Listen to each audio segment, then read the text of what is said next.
बेटा last class में हम लोगों ने स्टेबिलिटी ऑफ रेजोनेटिंग स्ट्रक्चर देखा था। आज सबसे पहले हम उस पर थोड़ी सी प्रैक्टिस करेंगे जेई में आए हुए क्वेश्चंस की, और फिर उसके बाद हम लोग शुरू करेंगे प्लस आर और माइनस आर की बातें। ठीक है, तो आज का पूरा सेशन आपका रेजोनेंस पर रहेगा। पहले हम पिछला जितना भी हमने रेजोनेंस पे पढ़ा है उसकी प्रैक्टिस करेंगे। तो अगर आपने लेक्चर्स को रिवाइज नहीं किया है तो सबसे पहले उसको रिवाइज करिए, फिर उसके बाद हर क्वेश्चन को पहले खुद से ट्राई करके देखिए, उसके बाद वीडियो को चेक करिए। ठीक है, अगर आपका आंसर सही आ रहा है तो आपको सोल्यूशन देखने की कोई जरूरत नहीं है, आप सीधे आगे बढ़िए, अपना टाइम वेस्ट नहीं करना है आपको। ठीक है, चलिए हम लोग शुरू करते हैं। पहला क्वेश्चन कह रहा है among the following the least stable resonating structure is. ठीक है, 2007 जेई एडवांस में आया था ये, 3 मार्क्स का। देखते हैं कैसे करेंगे। सबसे पहला रूल, न्यूट्रल स्ट्रक्चर ढूंढिए, कोई नहीं है। दूसरा रूल आपको क्या देखना है, ऑक्टेट कंप्लीट। तो यहां पर देखो सी पर प्लस है, ऑक्टेट इनकम्प्लीट है। यहाँ पर सी पर प्लस है, ऑक्टेट इनकम्प्लीट है। यहाँ पर सी पर प्लस है, ऑक्टेट इनकम्प्लीट है। यहाँ पर भी सी पर प्लस है, ऑक्टेट इनकम्प्लीट है। राइट, तो इसका मतलब चारों में ही ऑक्टेट इनकम्प्लीट है। अगला rule, negative should be on more electronegative. यहाँ पर नेगेटिव किस पर है, ऑक्सीजन और कार्बन पर। यहाँ नेगेटिव ऑक्सीजन और कार्बन पर। यहाँ नेगेटिव ऑक्सीजन और कार्बन पर।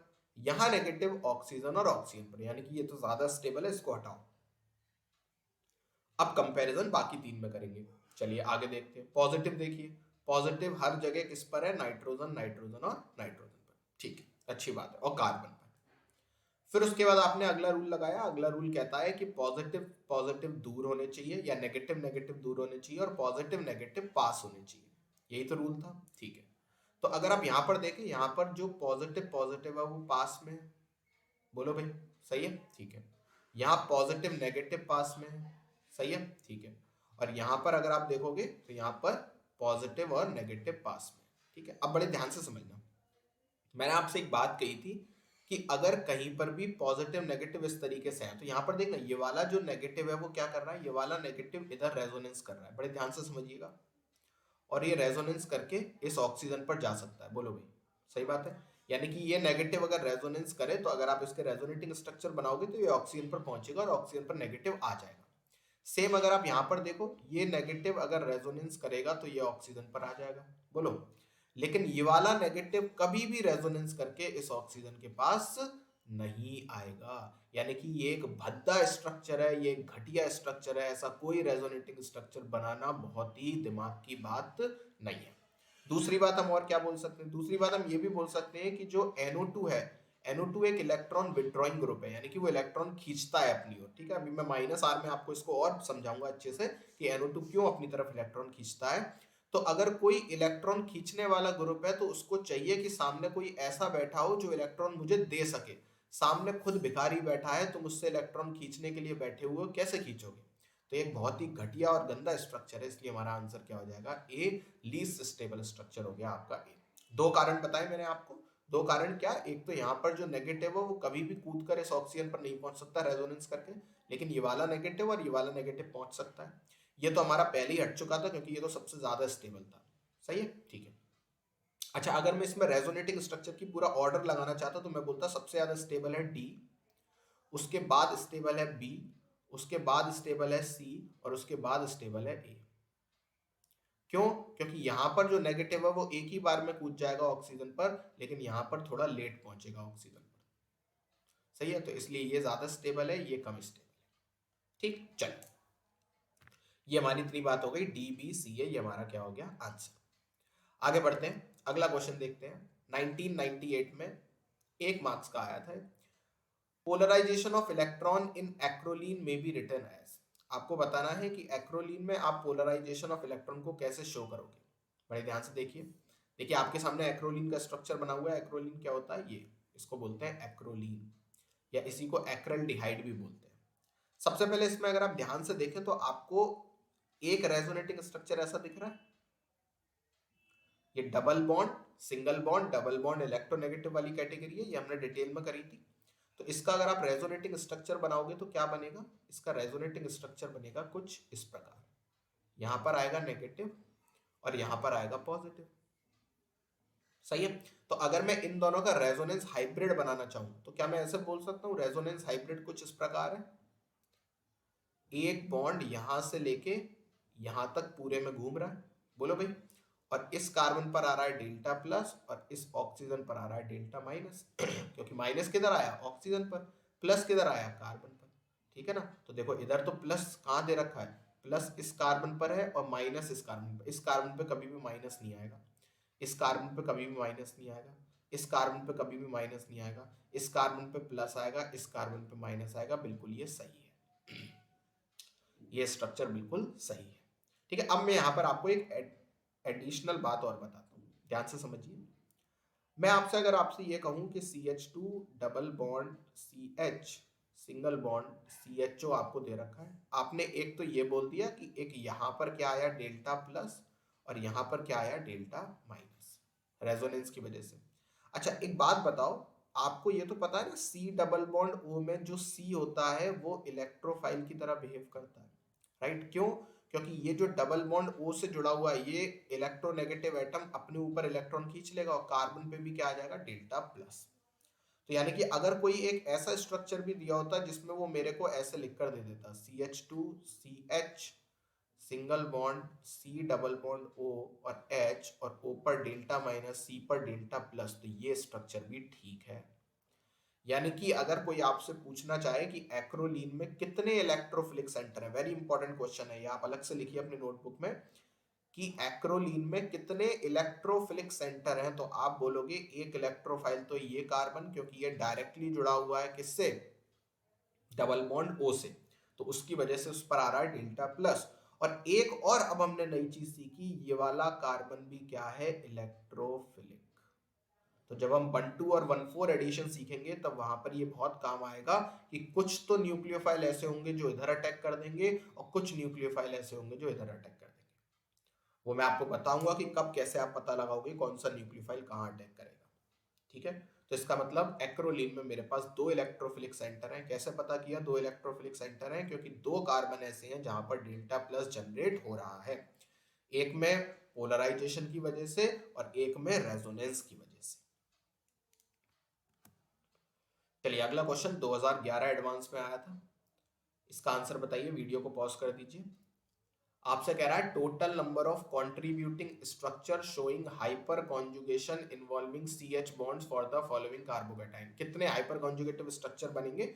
जितने अल्फा H होंगे। तो 3 अल्फा H इधर हैं, 2 इधर है और 1 इधर है, यानी कि 6 अल्फा H है, तो 6 स्ट्रक्चर हो गए। Answer is 6। बस इतना ही था, 2011 एडवांस में आया था ये।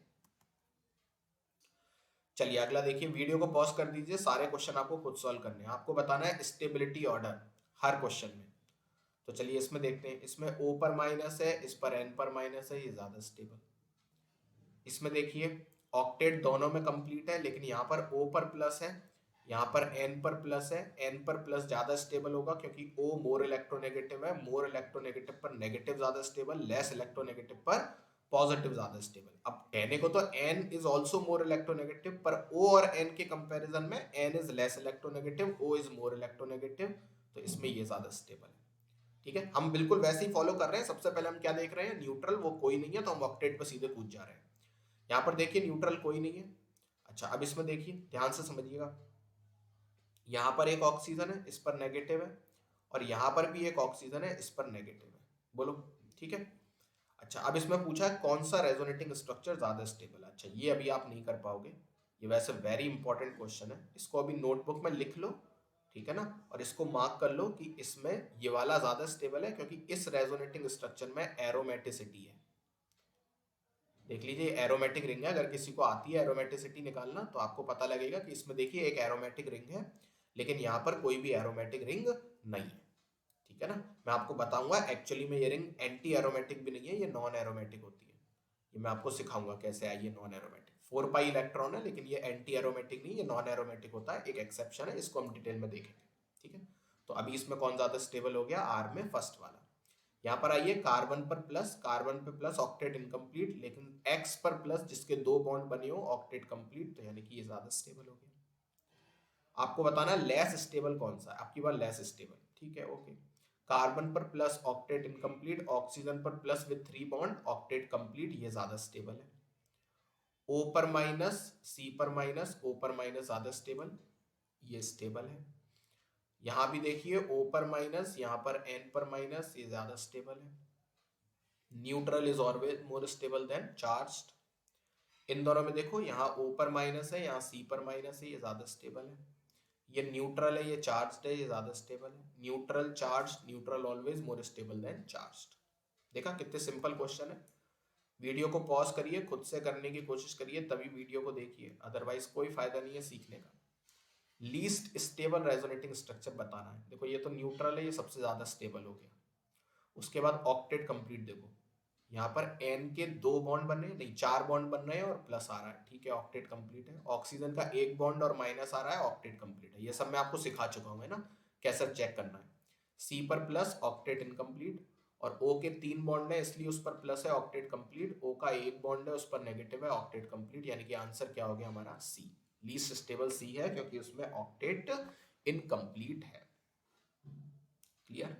अगला देखिए, लीस्ट कॉन्ट्रीब्यूटिंग स्ट्रक्चर। अगेन आपको लीस्ट स्टेबल बताना है, ठीक है। चलिए देखते हैं लीस्ट कॉन्ट्रीब्यूटिंग कौन सा होगा। तो सबसे पहले तो न्यूट्रल कोई नहीं है, फिर उसके बाद ऑक्टेट कंप्लीट, यहाँ इनकम्प्लीट है, सेकंड में भी इनकम्प्लीट है, थर्ड में भी इनकम्प्लीट है, फोर्थ में भी इनकम्प्लीट है। चलिए आगे बढ़ते हैं। माइनस ओ पर होना चाहिए, यहाँ ओ पर है, यहाँ ओ पर नहीं है, यहाँ ओ पर है, यहाँ ओ पर नहीं है, यानी कि इसको हटा दो और इसको हटा दो, ये तो ज़्यादा स्टेबल है, ठीक है। अब इन दोनों में देखो, तो यहाँ पर अगेन अब बड़े ध्यान से देखना, देखो ये नेगेटिव कभी भी रेजोनेंस करके इस O पर नहीं आएगा, लेकिन ये नेगेटिव रेजोनेंस करके इस O पर पहुंच जाएगा। तो ये ज्यादा स्टेबल है, ये कम स्टेबल है, आंसर हो गया बी। तो अगर कोई मेरे से कहता है स्टेबिलिटी ऑर्डर लगाओ इसमें, तो देखो स्टेबिलिटी ऑर्डर कैसे लगाता मैं बोलता सबसे ज्यादा स्टेबल है आपका फर्स्ट। क्यों? क्योंकि O पर माइनस है और माइनस प्लस पास पास है, सही है। फिर होता सी, क्योंकि O पर माइनस है, ठीक है। फिर होता डी और फिर होता बी। तो ए सी डी बी, ये हो गया आंसर। अगला ये हम कल ऑलरेडी कर चुके हैं, नोटबुक में आपके होगा, ये वाला आप लोग खुद करिएगा, ठीक है। चलिए मैं आंसर आपको बता देता हूँ, चलो या फिर करवा ही देता हूँ, पर आप लोग पहले खुद से करो। सबसे पहले आपको ऑक्टेट कंप्लीट देखना है, क्योंकि न्यूट्रल तो कोई नहीं है। यहाँ दोनों के ऑक्टेट कंप्लीट, यहाँ नाइट्रोजन का ऑक्टेट कंप्लीट नहीं है, यहाँ पर कार्बन का ऑक्टेट कंप्लीट नहीं है, यहाँ पर सबके ऑक्टेट कंप्लीट है, ठीक है। लेकिन यहाँ पर माइनस है कार्बन पर, यहाँ माइनस है नाइट्रोजन पर, तो पहले कौन जीता? ए। उसके बाद कौन जीता? डी। तो ए डी से ही निकाल लो बस, ये हो गया ए ऑप्शन। चलो अगला, फर्स्ट इज न्यूट्रल, सबसे ज्यादा स्टेबल, ठीक है। उसके बाद नेगेटिव, फिर ऑक्टेट कंप्लीट देखना है, तो इसमें दोनों के ऑक्टेट कंप्लीट, इसमें कार्बन का ऑक्टेट कंप्लीट नहीं है, यहाँ ऑक्सीजन का ऑक्टेट कंप्लीट नहीं है, क्योंकि ऑक्सीजन के 3 बॉन्ड होते तब उस पर प्लस आता तो अच्छी बात थी, ठीक है। तो ठीक है, तो सबसे ज्यादा फर्स्ट हो गया, उसके बाद सेकंड हो गया, क्योंकि सेकंड में ऑक्टेट कंप्लीट है। अब उसके बाद अगर आप थर्ड और फोर्थ में देखें, तो इधर ऑक्सीजन पर माइनस आ रहा है, इधर कार्बन पे माइनस, तो थर्ड जीत गया, फर्स्ट सेकंड थर्ड फोर्थ, ये हो गया आंसर। चलिए अगला, HNCO isocyanic acid has the following resonating structure, ठीक है। आइसोसाइनिक एसिड के आपको कुछ स्ट्रक्चर दिए हुए हैं, आपको इनमें बताना है ऑर्डर ऑफ स्टेबिलिटी। फर्स्ट सबसे ज्यादा स्टेबल है, क्योंकि फर्स्ट क्या है? न्यूट्रल, तो फर्स्ट को आपने न्यूट्रल लगा लिया। उसके बाद अगर आप सेकंड और थर्ड में देखें, तो इधर ऑक्सीजन पर नेगेटिव है, इधर नाइट्रोजन पर नेगेटिव है, ऑक्टेट सबके कंप्लीट है, ठीक है। तो इसका मतलब क्या होगा? थर्ड और उसके बाद फिर कौन हो जाएगा? सेकंड। तो first third second, this is your answer. अगला देखिए, अगर आपको क्या बताना है? Correct stability order of resonating structure, this is your neutral. Octet complete check करिए, यहाँ कार्बन का ऑक्टेट कंप्लीट नहीं है, यहाँ कार्बन का ऑक्टेट कंप्लीट नहीं है, यहाँ सबका ऑक्टेट कंप्लीट है, तो पहले आएगा फर्स्ट फिर आएगा फोर्थ, ऐसा एक ही ऑप्शन है डी। मोस्ट स्टेबल पूछा है आपसे, मोस्ट स्टेबल सबसे पहले न्यूट्रल, वो कोई नहीं है। उसके बाद यहाँ पर देखिए अगर आप, तो यहाँ O पर माइनस है, यहाँ C पर माइनस है, यहाँ O पर माइनस है और यहाँ भी O पर माइनस है, ठीक है। तो अब इसमें मोस्ट स्टेबल बताना है, तो मैंने आपको बताया था न्यूट्रल स्ट्रक्चर, या तो न्यूट्रल स्ट्रक्चर हो या फिर structure with less formal charge हो। अगर वहां पर आपने ये वाली बात नहीं लिखी है, मैंने आपको बॉन्डिंग में बताई थी वैसे ये वाली बात, structure with less formal charge, जब हम फॉर्मल चार्ज पढ़ रहे थे बॉन्डिंग में, is more stable, is more stable, ठीक है ना। अब जैसे अगर आप ध्यान से देखें, तो यहाँ पर एक ही चार्ज है, यहाँ पर भी एक ही चार्ज है, लेकिन इन दोनों स्ट्रक्चर में 3 3 4 4 चार्ज है। और बेवकूफी बनती करिए, ऐसा लग रहा है किसी ने बॉन्ड तोड़ के इन दोनों के बीच में प्लस माइनस लगाया, ध्यान से देखो, है ना। यानी कि ये और ये स्ट्रक्चर तीनों लगभग सेम ही है, बी सी डी। बस सी और डी में क्या किया गया है, ये वाला बॉन्ड तोड़ा है किसी ने डबल बॉन्ड को, और जबरदस्ती प्लस माइनस जनरेट करे हैं। तो अच्छी बात नहीं है, बॉन्ड तोड़कर प्लस माइनस जनरेट हम कभी नहीं करते, ये वाली बात मैंने आपको सिखाई थी। और कार्बन पे अगर प्लस माइनस कभी भी एडजेसेंट साइड पे आए तो वो अच्छे स्ट्रक्चर नहीं होते, है ना, क्योंकि वो किसी ने बॉन्ड तोड़कर जबरदस्ती बनाया, मैंने आपको सिखाया था। तो सबसे ज्यादा स्टेबल इसका कौन सा हो गया, बी ऑप्शन। अच्छे क्वेश्चन है, इनको नोट्स में जरूर ऐड करिएगा। अगला आपको बताना है which of the following is incorrect for stability of structure. चलिए देखते हैं, यहाँ पर O पर माइनस है, ठीक है, यहाँ पर भी O पर माइनस है, पर यहाँ पर देखो O माइनस जो है वो कहीं भी रेजोनेंस में नहीं है, क्योंकि दो सिंगल बॉन्ड एक साथ आ गए। लेकिन यहाँ पर ये देखो, ये कॉन्जुगेशन है, तो ये ज्यादा स्टेबल होगा, ये इनकरेक्ट है। अच्छा, हमें इनकरेक्ट ही तो बताना है, हाँ तो ये इनकरेक्ट हो गया, ए इनकरेक्ट है, ठीक है। बी चेक करिए, क्या बी करेक्ट है, हाँ यहाँ पर हो रहा है रेजोनेंस, लेकिन यहाँ पर नो रेजोनेंस, तो ये ज्यादा स्टेबल है, ठीक है। तो बी हमारा आंसर नहीं है, क्योंकि बी तो करेक्ट है, हमें तो इनकरेक्ट बताना था। यहाँ पर देखिए, यहाँ पर कोई रेजोनेंस नहीं है, यहाँ पर ये प्लस के साथ रेजोनेंस है, सी स्टेबल है, तो सी भी हमारा आंसर नहीं है। और डी में देखिए, इस रेडिकल के पास एक तो यहाँ पर रेजोनेंस कॉन्जुगेशन, फिर वो यहाँ पहुंचेगा तो यहाँ पर कॉन्जुगेशन, दो दो कॉन्जुगेशन है।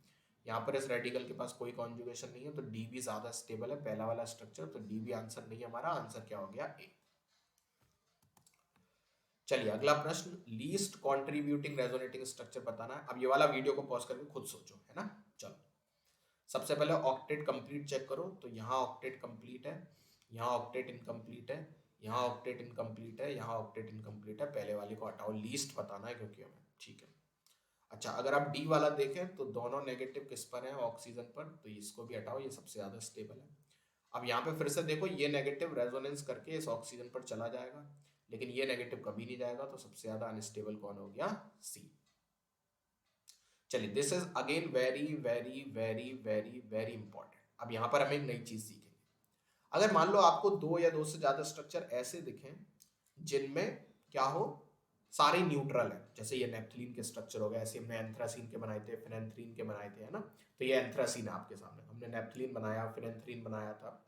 तो अब ऐसे स्ट्रक्चर में आप कैसे स्टेबिलिटी निकालोगे, तो ऐसे स्ट्रक्चर में क्या देखा जाता है आपको, न्यूट्रल में ही। अब न्यूट्रल तो सारे ही है ना, तो अब चारों न्यूट्रल में कैसे निकालूं, तो हम ऐसे बोलते हैं कि मोर number of benzenoid ring, more number of benzenoid ring, यानी कि बेंजीन जैसी रिंग जितनी ज्यादा होंगी उतनी ज्यादा स्टेबिलिटी होगी। अब मैं आपको बेंजीनॉइड रिंग दिखाता हूं, ध्यान से देखना। बेंजीनॉइड रिंग क्या होता है, एक रिंग में 3 बॉन्ड, तो देखो यहाँ पर एक रिंग में आपको 3 दिख गए, है ना, 1 2 और 3। यहाँ पर एक रिंग में 2 ही है बीच वाली में, और यहाँ पर भी एक रिंग में 2 ही है, सही है। तो यहाँ पर कितनी बेंजीनॉइड रिंग है, एक। इसमें आइए देखो, एक आपको ये वाली दिखी, 1 2 3, और एक ये भी दिख गई होगी, फिर से 1 2 3। तो यहाँ पर दो दो बेंजीनॉइड रिंग है, क्यों, क्योंकि ये वाला जो डबल बॉन्ड है बीच वाला, आप ये थोड़ी कह सकते हो कि वो इधर है कि इधर है, वो तो बनाने के ऊपर है। कल को मैं इसको ऐसे बना देता तो कोई दिक्कत थोड़ी थी। कल को अगर मैं इस स्ट्रक्चर को ऐसे बना देता तो आप गलत थोड़ी कह देते इस स्ट्रक्चर को, है ना, ये दोनों सेम ही तो है एकदम। तो इसमें 2 बेंजीनॉइड रिंग है, इसमें भी देखिए, इसमें ये दोनों बेंजीनॉइड रिंग है ना। और इसमें अगर आप आके देखेंगे तो फोर्थ वाली रिंग है बेंजीनॉइड, यानी कि सेकंड और थर्ड में 2 बेंजीनॉइड रिंग है, और फर्स्ट और फोर्थ में एक एक बेंजीनॉइड रिंग है। तो सेकंड और थर्ड बराबर स्टेबल है और ज्यादा स्टेबल है, फिर फर्स्ट और फोर्थ बराबर स्टेबल है और कम स्टेबल है। तो हमारा आंसर हो गया डी, ऑप्शन हो गया हमारा डी। एक और करें, चलिए नेप्थलीन में बताइए आप, इस क्वेश्चन को बाद में करेंगे, पहले नेप्थलीन में। तो नेप्थलीन के सबसे पहले स्ट्रक्चर बनाओ, वीडियो को पॉज करो, ठीक है ना। मैंने आपको एक ट्रिक बताई थी, BNAP 2 3 4 5, है ना। तो नेप्थलीन के कितने बनेंगे, बनाइए जल्दी से नेप्थलीन के स्ट्रक्चर। चलिए, तो एक स्ट्रक्चर तो ऐसे बना सकते हो आप, सही है, एक स्ट्रक्चर आप ऐसे बना सकते हो, ये सब मैं आपको सिखा चुका हूं, और एक स्ट्रक्चर आप ऐसे बना सकते हो। तो अगर आप ध्यान से देखो तो इसमें 2 बेंजीनोइड रिंग है, इसमें एक ही बेंजीनोइड रिंग है, इसमें भी एक ही बेंजीनोइड रिंग है। तो सबसे ज्यादा स्टेबल कौन हो गया? सेकंड, सॉरी सबसे ज्यादा स्टेबल हो गया फर्स्ट, और उसके बाद सेकंड और थर्ड हो गए बराबर स्टेबल। फर्स्ट सबसे ज्यादा स्टेबल, ये हमारा फर्स्ट था, ये हमारा सेकंड था, ये हमारा थर्ड था। फर्स्ट ज्यादा स्टेबल है, सेकंड और थर्ड कम स्टेबल है, लेकिन बराबर स्टेबल है क्योंकि उनमें एक एक बेंजीनोइड रिंग आ रही है। क्लियर? चलिए अगला क्वेश्चन, वीडियो को पॉज करिए, सोचिए। क्वेश्चन कह रहा है इनमें से कौन सा स्टेटमेंट इनकरेक्ट है अबाउट रेजोनेंस। ठीक है, आपको बता रहा है रेजोनेंस के बारे में कौन सा स्टेटमेंट इनकरेक्ट है। चलिए देखते हैं पहला वाला, The energy of resonance hybrid is always less than that of any resonating structure। हाँ, रेजोनेंस हाइब्रिड की एनर्जी हमेशा कम होती है क्योंकि वो सबसे ज्यादा स्टेबल होता है और वो रियल स्ट्रक्चर होता है। सही। अगला point, resonance energy is the difference between enthalpy of formation of molecule और गलत है भाई, ये गलत है भाई, ये गलत ऑप्शन है। ठीक है ना, क्यों? क्योंकि रेजोनेंस एनर्जी मैंने आपको बताई थी, रेजोनेंस एनर्जी क्या होती है? मोस्ट स्टेबल रेजोनेटिंग स्ट्रक्चर और रेजोनेंस हाइब्रिड के एनर्जी का gap is known as resonance energy. अगला पॉइंट देखिए, resonance structure are hypothetical structure, बिल्कुल, and they do not represent any real molecule. हाँ, ये सही बात है। In delocalized structure of benzene, the pi charge cloud is spread equally above and below the plane of molecule। हाँ, बिल्कुल सही बात है ये भी। इसको जरा देख लीजिए, इसको इमेजिन करिए। देखिए, मान लो ये आपका बेंजीन है, मैं आपको बेंजीन बना के दिखा रहा हूँ, ये आपकी बेंजीन रिंग है। ठीक है, अब इसमें क्या होता है, ये तो सिग्मा बॉन्ड बन गया। अब पाई बॉन्ड कैसे बने होंगे? पी ऑर्बिटल ने ओवरलैप करा होगा। बोलो भाई, ये इस तरीके से पी ऑर्बिटल ने, सभी पी ऑर्बिटल पैरेलल रहे होंगे और इन लोगों ने क्या करी होगी? ओवरलैपिंग। तो ओवरलैपिंग भी ध्यान से देखिए, ये तो ये ऊपर वाले पाइप जो है वो अपने आप से ओवरलैप करके बैठे होंगे, और ये जो नीचे वाले पाई हैं उन्होंने अपने आप से ओवरलैपिंग करी होगी। बोलो भाई, तो इसी तरीके से तो बना होगा ये स्ट्रक्चर। ये बन गया आपका, है ना? तो ये एक अलग लोब बना और ये नीचे वाला एक अलग बना। सही है ना? तो इस तरीके से ओवरलैपिंग चल रही है। तो इन डीलोकलाइज्ड स्ट्रक्चर ऑफ बेंजीन वो कह रहा है आपसे कि the pi charge cloud is spread equally above and below. हाँ बिल्कुल, 6 लोब अबव हैं स्प्रेड और 6 लोब बिलो हैं। ये बहुत इंपॉर्टेंट स्टेटमेंट था, इसको याद रखिएगा। तो ये सही बात है। तो हमारा आंसर क्या हो गया? बी, क्योंकि हमसे गलत का चुनाव करवाया गया था। घोर कलयुग। Okay, next question, resonance effect is delocalisation of what? Pi electrons, right? Sigma कभी भी डीलोकलाइज नहीं होते। अगला, resonance involves delocalisation of pi electron, बिल्कुल सही बात है, ये सही है। डीलोकलाइजेशन ऑफ लोन पेयर, हाँ लोन पेयर भी डीलोकलाइज हो जाते हैं। डीलोकलाइजेशन ऑफ नेगेटिव चार्ज, हाँ ये भी हो जाते हैं। कैटेगरी करवाई तो है सारी, तो इसका लो all are correct. D option हो गया इसका। इसमें बताना है कौन सा स्टेटमेंट इनकरेक्ट है, तो इनकरेक्ट बताना है। ठीक है, रेजोनेटिंग स्ट्रक्चर आर रियल, हाँ यही है इनकरेक्ट। ओ ये हमारा आंसर हो गया, वाह। अगला पॉइंट देखिए, equivalent contributing structure make resonance hybrid very stable. Yes, बिल्कुल सही बात है। ठीक है ना, अगर आपके रेजोनेटिंग स्ट्रक्चर इक्विवेलेंट है, एक जैसे हैं, तो हाइब्रिड बहुत स्टेबल बनेगा। मतलब क्या, ध्यान से समझना। हाइब्रिड का मतलब क्या होता है? हाइब्रिड का मतलब होता है, ध्यान से देखो, जैसे फॉर एग्जांपल मेरे पास एक ये स्ट्रक्चर है CH3 C double bond O minus. सही है, मैंने इसमें रेजोनेंस करवाया, आपने रेजोनेंस ये बनाया। कल हम इस स्ट्रक्चर को देख भी चुके हैं, तो मैंने आपको बताया भी था कि ये दोनों इक्विवेलेंट रेजोनेटिंग स्ट्रक्चर है। क्यों? क्योंकि अगर आप इस मॉलिक्यूल को ऐसे देखो, यही तो है ये मॉलिक्यूल। अब मैं इस डंडी को यूं करके घुमा दूं हाथ में पकड़ के, तो ये ऐसे बन जाएगा, है ना? तो इन दोनों रेजोनेटिंग स्ट्रक्चर को ध्यान से देखो, ऐसे तो लगा किसी ने डंडी पकड़ के यूं करके घुमा दी है ना? ये O माइनस इधर पहुंच गया, ये C डबल बॉन्ड इधर आ गया। तो ये दोनों क्या है? इक्विवेलेंट रेजोनेटिंग स्ट्रक्चर है ना? तो इनका अगर मैं रेजोनेंस हाइब्रिड बनाऊं, अगर मैं इनका रेजोनेंस हाइब्रिड बनाऊं, तो वो कैसा बनेगा? एक पाई बॉन्ड ऐसे घूम रहा है विद नेगेटिव चार्ज। तो ये रेजोनेंस हाइब्रिड बहुत ज्यादा स्टेबल होगा। क्यों? क्योंकि इसके जो दोनों रेजोनेटिंग स्ट्रक्चर बने वो सेम बने, है ना? क्योंकि वो दोनों रेजोनेटिंग स्ट्रक्चर सेम है। लेकिन अगर आपके रेजोनेटिंग स्ट्रक्चर अलग अलग हो, तो रेजोनेंस हाइब्रिड को ज्यादा मेहनत करनी पड़ेगी। क्यों? क्योंकि रेजोनेंस हाइब्रिड को हर स्ट्रक्चर की प्रॉपर्टी अपने अंदर लेकर आनी है ना? अब मान लो दो सेम ही स्ट्रक्चर है, तो उनमें से वो किसी एक की प्रॉपर्टी लेके आएगा, दूसरे की अपने आप आ जाएगी, है ना, तो वो काफी स्टेबल फील करेगा। लेकिन अगर मान लो 10 तरीके के अलग अलग स्ट्रक्चर हैं, तो मुझे अलग अलग सब स्ट्रक्चर के पास जाना पड़ेगा और हर स्ट्रक्चर से उसकी प्रॉपर्टी खींचनी पड़ेगी, तब जाकर रेजोनेंस हाइब्रिड बनाना पड़ेगा। बहुत टफ काम है, ठीक है। तो अगर इक्विवेलेंट रेजोनेटिंग स्ट्रक्चर होते हैं तो उनका रेजोनेंस हाइब्रिड बहुत ज्यादा स्टेबल बनता है। तो ये सही बात है, तो ये हमारा आंसर नहीं है। इन बातों को लिख लेना रेजोनेंस के पॉइंट में, है ना। अगली बात देखिए, कंट्रीब्यूटिंग स्ट्रक्चर्स आर हाइपोथेटिकल, बिल्कुल सही बात है, ये हमारा आंसर नहीं है। Contributing structure are less stable than resonance hybrid, हाँ रेजोनेंस हाइब्रिड सबसे ज्यादा स्टेबल होता है, ये सही बात है, तो ये हमारा आंसर है। तो बी सी डी सही ऑप्शन थे, है ना, लेकिन हमारा आंसर ए होगा क्योंकि हमें गलत का चुनाव करना था। अगला, resonance structure of the molecule does not have, ठीक है। वीडियो को पॉज करिए, करिए सॉल्व। चलिए आशा करते हैं कर लिया होगा। तो resonance structure does not have higher energy than their hybrid structure, नहीं, ये तो गलत है क्योंकि रेजोनेंस स्ट्रक्चर की तो हायर एनर्जी होती है। Identical arrangement of atoms does not पूछा है, ये तो डज हैव, आइडेंटिकली तो होते हैं अरेंजमेंट, एटम तो कभी भी कूद के जाता नहीं है। Position of nuclei is fixed in all resonating structure. Same number of paired electron, हाँ same number of paired and unpaired electron होते हैं, सही बात है ये भी। एक सेकंड क्वेश्चन ध्यान से पढ़ो, resonance structure of molecule does not have higher energy than their, अच्छा डज नॉट हैव बोला है, okay okay okay, sorry sorry sorry, गड़बड़ हो गई भी, डज नॉट हैव बताना है, ठीक है। क्या चीज नहीं होती, तो higher energy than their hybrid structure, हाँ ये तो होती है ना, तो ये हमारा आंसर नहीं है ना, हाँ ठीक तो कर रहे थे, सही तो है। आइडेंटिकल अरेंजमेंट ऑफ एटम, नहीं ये भी नहीं है। Same number of paired electrons, ये भी नहीं है। Always equal contribution to the resonance hybrid, हाँ ये गलत है, ये गलत है, ये गलत है। डज नॉट हैव, बिल्कुल सही बात है। इक्वल कंट्रीब्यूशन सबका थोड़ी होता है भाई, जो ज्यादा स्टेबल है उसका ज्यादा कंट्रीब्यूशन होगा, जो कम स्टेबल है उसका कम कंट्रीब्यूशन होगा, सिंपल सी बात है।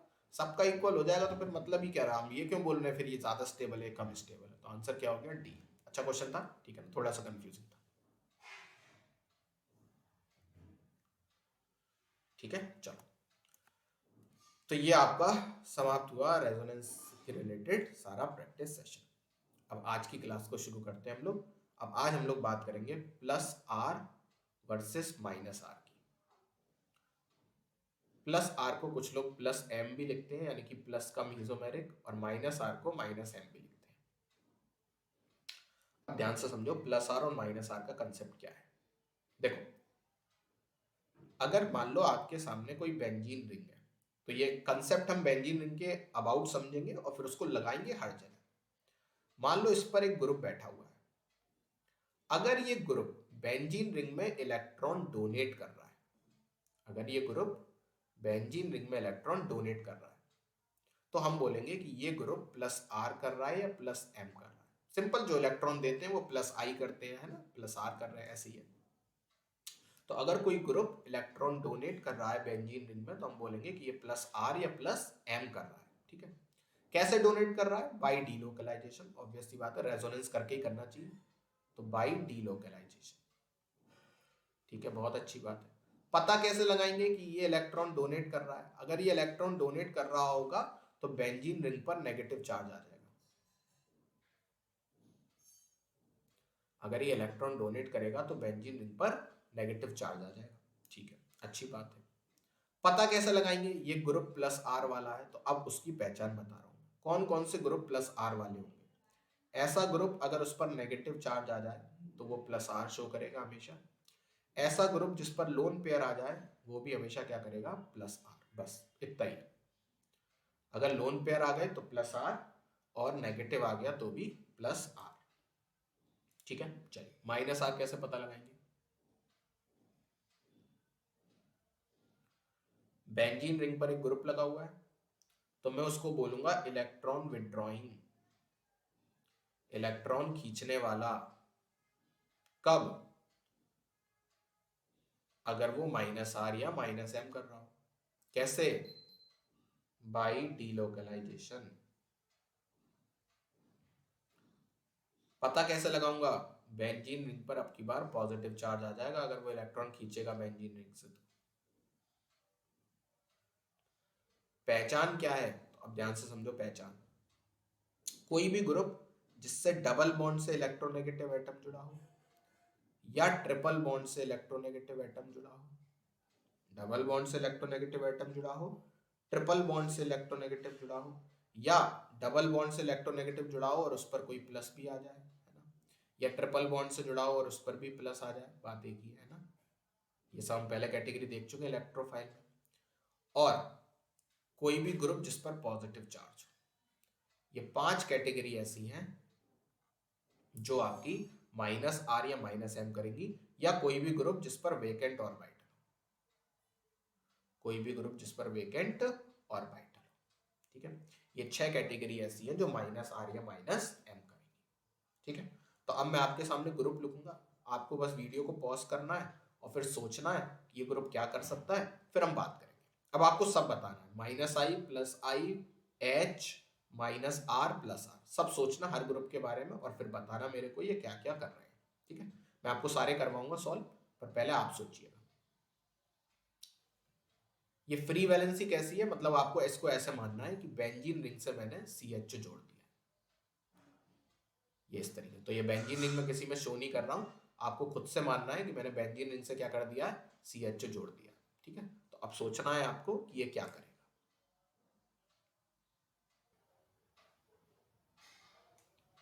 चलिए, तो आशा करते हैं आपने वीडियो को पॉज करके पहले सारा सोचा होगा, उसके बाद आप ट्राई करने जा रहे हो। कुछ नई नई चीजें भी सीखेंगे, तो सबको इत्मीनान से समझना है। देखिए, सबसे पहला, तो आपने सबसे पहले क्या किया होगा, बेंजीन रिंग पर CHO लगा के देखा होगा। चलिए मैं आपको इधर थोड़ा सा बताता हूँ। तो जैसे अगर आप बेंजीन रिंग पर CHO लगाते हो मान लो, तो अब आपको पुराने लेक्चर याद होने चाहिए। तो इसने क्या किया था, यहाँ पर ये वाला कॉन्जुगेशन हुआ था, तो बेंजीन रिंग पर कौन सा चार्ज आ गया था, पॉजिटिव चार्ज,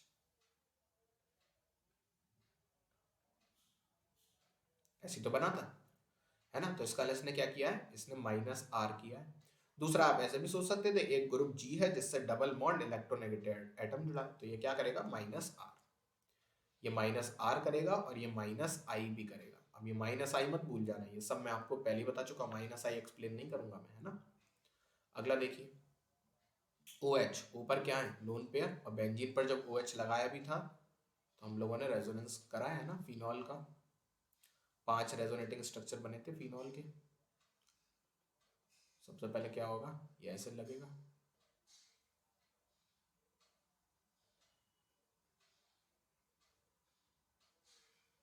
सही है। तो बेंजीन पर क्या आया, नेगेटिव चार्ज, तो ये क्या करेगा, +r और साथ में करेगा -i। सेम यहाँ पर भी क्या है, +r -i। ये देखो C पर क्या आ गया, प्लस, C पर प्लस आने का मतलब क्या हो गया, ये खींचेगा इलेक्ट्रॉन, -r, और ये करेगा -i। C पर अगर प्लस आ गया यानी कि ऐसे है ये, तो अब क्या होगा, स्ट्रक्चर ऐसे बनेगा,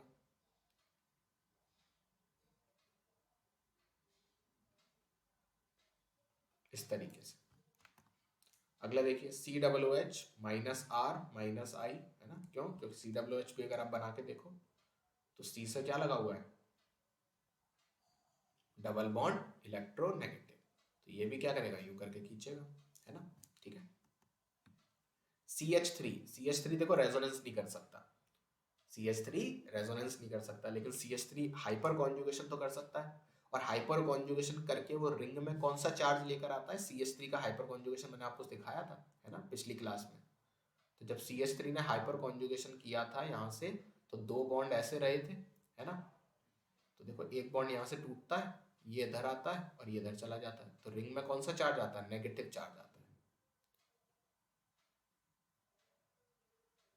है। रिंग में कौन सा चार्ज आया, नेगेटिव चार्ज। तो अगर रिंग में नेगेटिव चार्ज आया तो इसका मतलब इसको क्या बोलूंगा मैं, +H बोल दूंगा। मैं हाइपर कॉन्जुगेशन का नाम रख रहा हूँ, जितने भी अभी तक हम लोगों ने हाइपर कॉन्जुगेशन पढ़े वो क्या थे, +H, और ये एक और काम करता है +I। अगेन देखिए, इस बॉन्ड से जुड़ा हुआ है ये, तो ये क्या करेगा, प्लस आर, क्योंकि ऑक्सीजन पर क्या है, लोन पेयर। अब देखो यहाँ पर ये मत बोलना कि सर ऑक्सीजन के जो लोन पेयर हैं वो देखिए ये सी डबल बॉन्ड ओ के साथ कॉन्जुगेशन में, होने दो, उससे कोई मतलब नहीं है। मेरी कैटेगरी ध्यान से समझ लो, या तो ग्रुप के पास लोन पेयर हो, ठीक है ना, या ग्रुप किसी इलेक्ट्रोनेगेटिव एटम से खुद जुड़ा हो डायरेक्टली, वो तो ऐसा है नहीं, तो ऑक्सीजन के पास लोन पेयर है, ये क्या करेगा, plus R. Very important example है ये, प्लस आर और माइनस आई। लेकिन अगर कोई मुझे ऐसा दे देता, ध्यान से देखना, दोनों में बहुत अंतर है। अब यहां पर एक ऐसा ग्रुप जुड़ा हुआ है जिससे डबल बॉन्ड इलेक्ट्रोनेगेटिव एटम है, बोलो, तो ये क्या करेगा, ये करता माइनस आर। तो दोनों एग्जांपल को साथ साथ नोट कर लेना। ऐसे यहां पर देखो नाइट्रोजन पर लोन पेयर है, ये करेगा प्लस आर और माइनस आई। BH2 वेकेंट ऑर्बिटल क्या करेगा, माइनस आर, क्या करेगा, माइनस आर।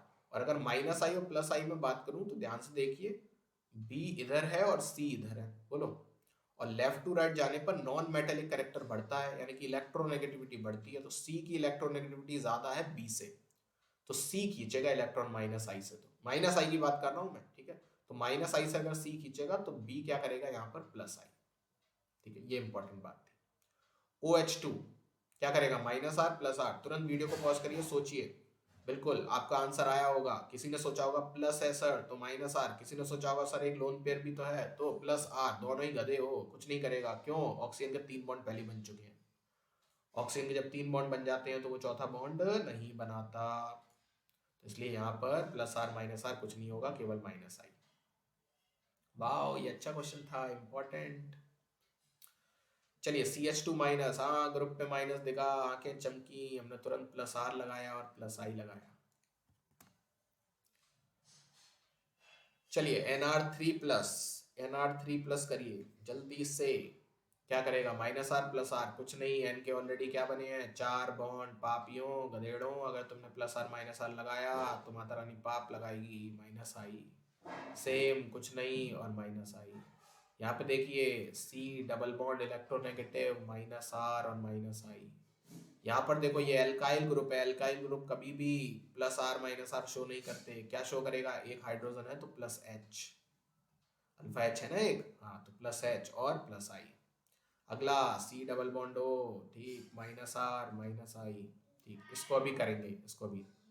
P पर देखिए एक लोन पेयर होगा, क्योंकि P के 3 बॉन्ड बनते हैं और एक लोन पेयर होता है, ठीक है, ये सब बेंजीन रिंग से जुड़े हैं, तो ये क्या करेगा, प्लस आर, क्या करेगा, प्लस आर। CD3 क्या करता है, प्लस आर, CH3 का बड़ा भाई है ना, लेकिन CH3 का प्लस आर सबसे ज्यादा, फिर CD3 फिर CT3, ये मैं आपको बता चुका हूँ, है ना, ये प्लस H का ऑर्डर है। Oh sorry sorry sorry, plus R नहीं करेगा, प्लस H करेगा, प्लस H और ये प्लस H का ऑर्डर है, ठीक है। CN अगर स्ट्रक्चर खोलकर बनाओगे तो ट्रिपल बॉन्ड इलेक्ट्रोनेगेटिव, अरे sir minus R minus I. OR2 क्या करेगा, तुरंत वीडियो को पॉज करिए, सोचिए, OR2 क्या करेगा, कुछ नहीं करेगा, ऑक्सीजन के 3 बॉन्ड बने हुए हैं, केवल माइनस आई। NO की बात अभी करेंगे। OCH3 O पर लोन पेयर, जनरली कुछ भी OR है ना, R ग्रुप कुछ भी हो सकता है, methyl ethyl phenyl propyl whatever, ठीक है, क्या करेगा, plus R minus I. OPH बताइए, OPH अभी तो बताया, R कुछ भी हो, हाथी घोड़ा, O के साथ कुछ भी लगाओ, हमेशा क्या होगा, प्लस आर और माइनस आई। NH माइनस, अरे माइनस आते ही प्लस आर और plus I. O minus plus R plus I. COO minus, अब यहां से देखो ये इधर से जुड़ा है, इधर से, इससे नहीं जुड़ा, इधर से जुड़ा है, तो इधर से जुड़ा है तो क्या करेगा, ये खींचेगा electron, C double bond O, minus R और माइनस आई, ठीक है।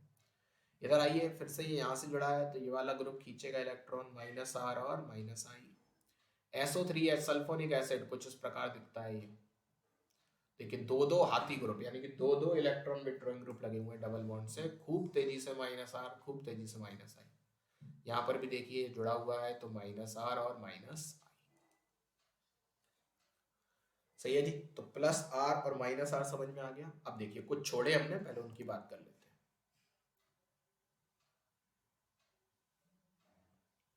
बहुत इंपॉर्टेंट बात करते हैं हम लोग हैलोजेंस की। सबसे पहले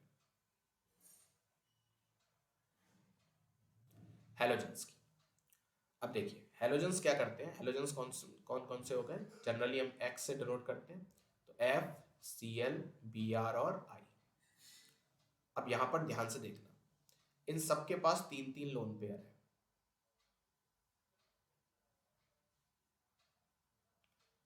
सबके पास 3 3 लोन पेयर है। लेट सपोज जैसे बेंजीन रिंग है, बेंजीन रिंग से फ्लोरीन जुड़ गई, ठीक है। तो लोन पेयर है तो ये क्या करेगी, प्लस आर से डोनेट करेगी इलेक्ट्रॉन, और माइनस आई से विड्रॉ करेगी, क्योंकि हेलोजन तो माइनस आई लगाते हैं। प्लस आर से डोनेट करेगी और माइनस आई से विड्रॉ करेगी, प्लस आर से डोनेट, माइनस आई से विड्रॉ, ठीक है। अभी के लिए इतनी बात समझो। अभी हेलोजन के केस में बहुत सारी बातें मैं आपको बताऊंगा कि कब विड्रॉ ज्यादा करती है, कब डोनेट ज्यादा करती है, सब सिखा दूंगा मैं आपको। पर अभी के लिए आप कोई भी हेलोजन के बारे में ये वाली बात आपको याद रखनी है, जनरल हेलोजन के बारे में ये प्लस आर से डोनेट करते हैं, माइनस आई से विड्रॉ। ये दोनों बातें सिंपल थी पर मैंने आपको एक बार समझा दी, ठीक है। अच्छा, दूसरी बात देखिए, एनो। अगर आप एनो का स्ट्रक्चर बनाओ तो ये कुछ इस प्रकार है, सही है। तो अब देखो नाइट्रोजन के 3 बॉन्ड बने, अगर ये बेंजीन रिंग को अपने इलेक्ट्रॉन डोनेट करता है, ध्यान से देखना, तो कुछ इस प्रकार बनेगा।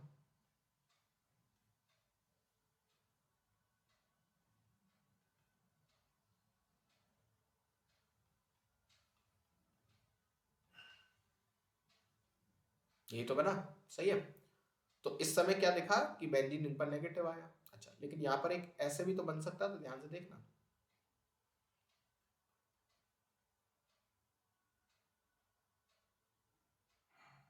ये स्ट्रक्चर भी तो बना जा सकता था, डबल सिंगल डबल, जिससे एक इलेक्ट्रोनेगेटिव जुड़ा हो, तो बेंजीन रिंग पे पॉजिटिव आ जाता फिर।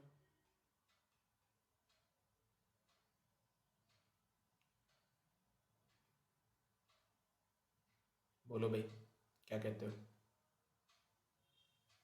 हाँ सर, बात तो सही कह रहे हो। तो अगर इसको माने तो प्लस आर कर रहा है, इसको माने तो माइनस आर कर रहा है, तो फिर क्या करें? तो फिर क्या करें? तो पाया ये गया है, पाया ये गया है कि ये वाला जो चीज है ये डोमिनेट करती है,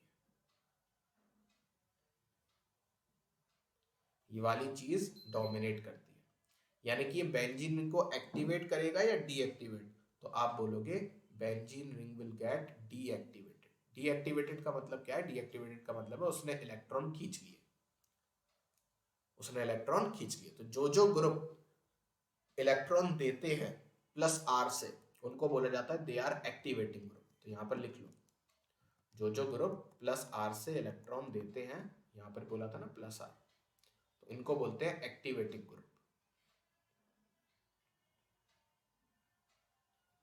है ना।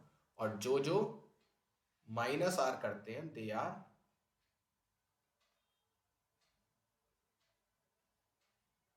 Deactivating groups. अब इनमें एक थोड़ा सा लफड़ा है, वो मैं आपको बाद में बताऊंगा जब मैं हाइड्रोकार्बन पढ़ाऊंगा। इनमें थोड़ी सी दिक्कत है, ठीक है ना। ये NO FCl BrI, मतलब ये डीएक्टिवेटिंग होते हैं, फिर भी क्या कहते हैं, ये प्लस आर करने के बजाय भी इनको डीएक्टिवेटिंग बोला जाता है। उनकी थोड़ा सा कारण है कुछ, ठीक है ना। इनको हम डिटेल में पढ़ेंगे, एक सेपरेट सेगमेंट में आपको पढ़ाऊंगा। अभी मैं इसलिए ये वाली बात बोल इसलिए दे रहा हूँ क्योंकि कुछ लोग यहीं पर पढ़ा देते हैं उसको, हालांकि समझ बच्चों को आता नहीं है, वो बच्चे रटता है बस केवल।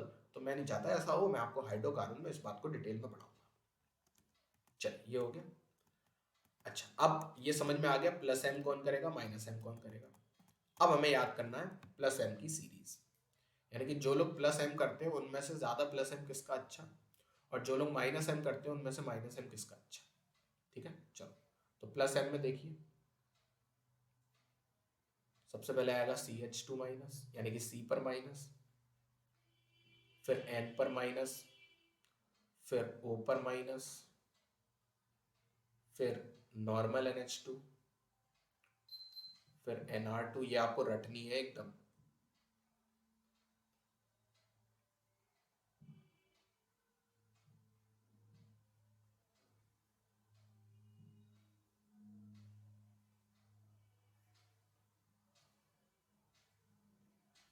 पीएच क्या है? फिनाइल।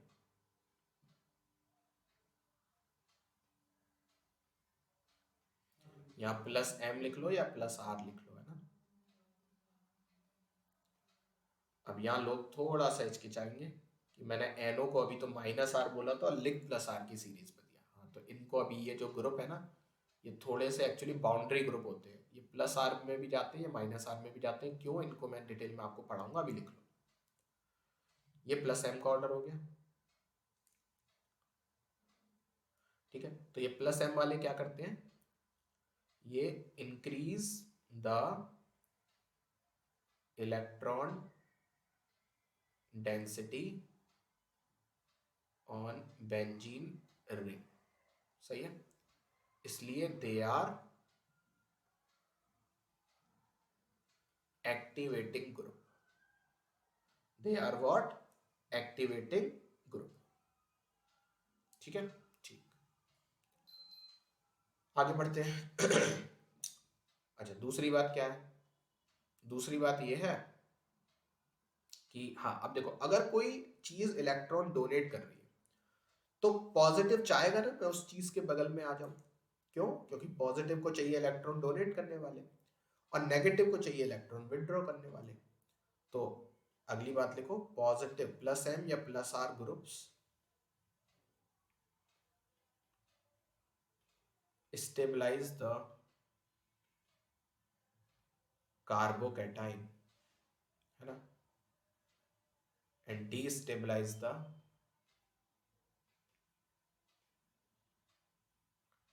कार्बेनाइन, ठीक है। सेम -M और -R ग्रुप देखिए, इसका ऑर्डर क्या है, सबसे पहले NO2, उसके बाद SO3H, उसके बाद CN, उसके बाद CHO,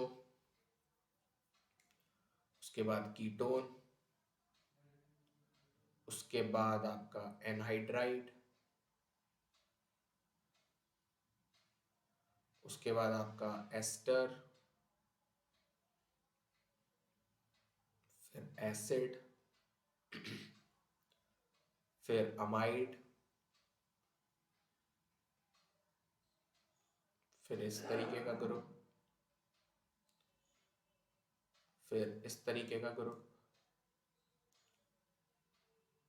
और फिर इस तरीके का ग्रुप। ये है आपका -M -R ग्रुप। ये क्या करेंगे, दे डीएक्टिवेट द